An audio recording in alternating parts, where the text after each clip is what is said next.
Stem cells are cells that can easily reproduce themselves through cell division. They can form any tissue in humans or animals as long as they are alive. There are two kinds of stem cells, embryonic and somatic, or adult cells. Adult stem cells are found in small numbers in most adult tissues, such as bone marrow or fat.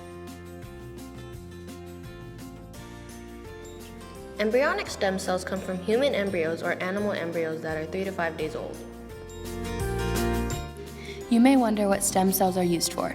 They can be used for many different things, like replacing damaged cells, studying and treating disease, and studying early embryonic development. As Dr. James Willerson, President, University of Texas Health Science Center, said, Adult stem cells are clearly good enough for certain purposes, and yet limited in some ways. Embryonic stem cells will be necessary to do everything we want in tissue repair and even the replacement of an organ. Scientists discovered a way to derive embryonic stem cells from early mouse embryos more than 30 years ago in 1981.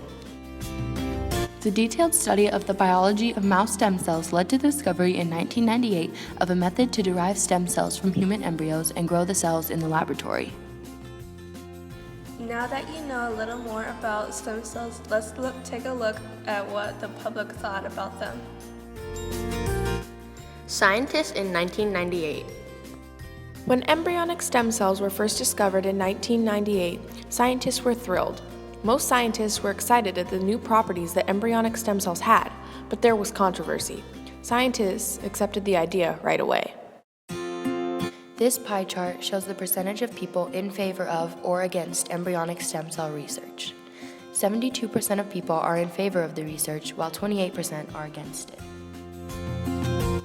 In the beginning, there was controversy.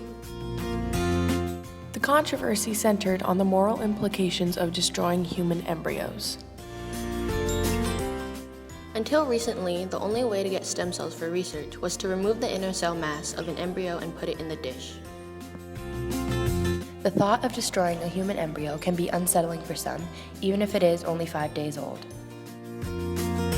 Stem cell research thus raised difficult questions. Does life begin at fertilization, in the womb, or at birth? Is a human embryo equivalent to a human child? Does a human embryo have any rights?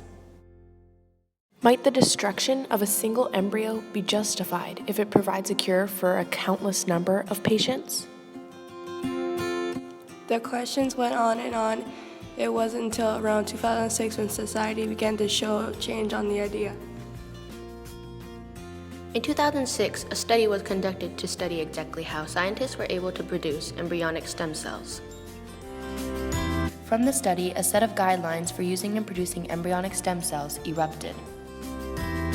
This paved the way for modern-day stem cell research to take place. Today, most scientists and medical professionals accept using and gathering stem cells and the special guidelines in place for the use of embryonic stem cells. A study done in 2008 by the BBVA shows that 62% of American citizens believe medical research on embryonic stem cells is acceptable. They now know what it can do and how it can help people. The opinion was divided when it came to prioritizing medical benefits over the rights of the embryo in the worldwide community. People in 6 countries were overall pro-medical, people in 7 countries were more pro-embryo, and the public in 2 countries gave medical benefits and protection of the embryo equal priority. Even though the controversy of stem cells have mostly passed, there are still things happening involving embryonic stem cells. Some people protest that embryonic stem cell research kills a potential life. In 2013, a group of protesters gathered in San Francisco for the Walk of Life.